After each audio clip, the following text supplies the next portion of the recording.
The president of El Salvador says it's preposterous for him to return an illegal alien who was deported to his country.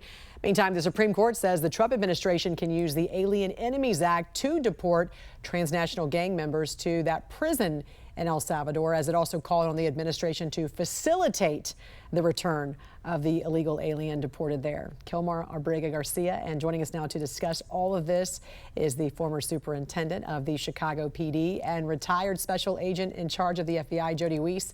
Good morning to you, sir. Welcome back to the National News Desk. Morning. You know, first, there's been a lot of questions about illegal aliens identified as MS-13 or Tren de Aragua members and then transported to this prison in El Salvador. There's questions whether they are gang members. Some lawmakers have said, though, they are still here in America illegally. Why would that matter? Well, personally, I don't think it should matter. I think if you entered the country illegally, you need to go. But the designation of gangs is actually important. Number one, the president classified Tren de Aragua and MS-13 as foreign terrorist organization. That gives law enforcement additional tools and resources to identify, to disrupt, to dismantle these groups. Now, number two, it's just the sheer volume of these people that have come in illegally. So ICE says, let's focus on the gang members. If you look at any major city in the United States, Jan, if any uptick in violence, it can be attributed to gang violence. So let's get the worst of the worst out. Go after the gang members, get them out of the country, and you can prioritize and start whittling down this massive amount of illegal folks that have come in. Right. Shows ICE is taking this prudent approach to this massive deportation operation, as you said. So how does law enforcement determine gang membership? Well, it's going to be definitely a multi-factor approach. Some is very easy. Some of these gang members are very proud to be gang members. They will admit to that. Officers are going to look and they're going to see symbols and tattoos on them. They'll get information from informants, like what happened in Abrego Garcia's information. But what's really great is the technology that's out there right now. You think of all the information that can come into a police department: arrests, complaints, field interviews, electronic surveillance, physical surveillance, commercial data sets like LexisNexis, and let's not forget social media. So with all this information that comes in, how do you make use of that? Fortunately, there's technology out there that'll start sifting through this and look at like 4 key points: people, objects, locations, and events.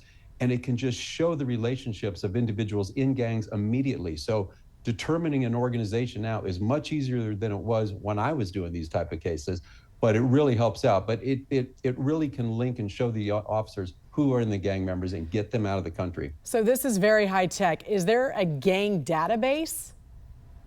Usually every organization will have one.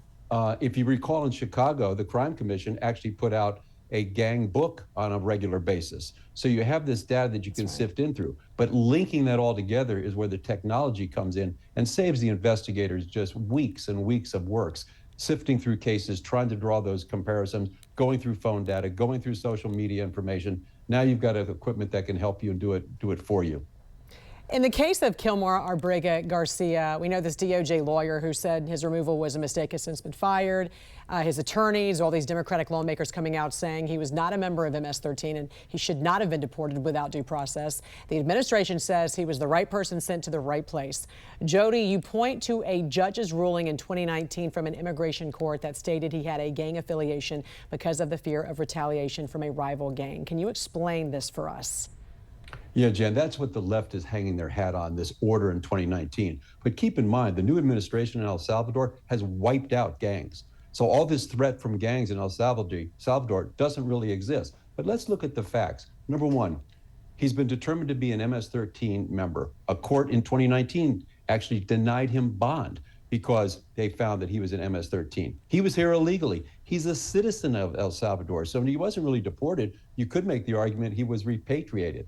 So you have all those facts come on. Then you consider MS-13 as a terrorist organization.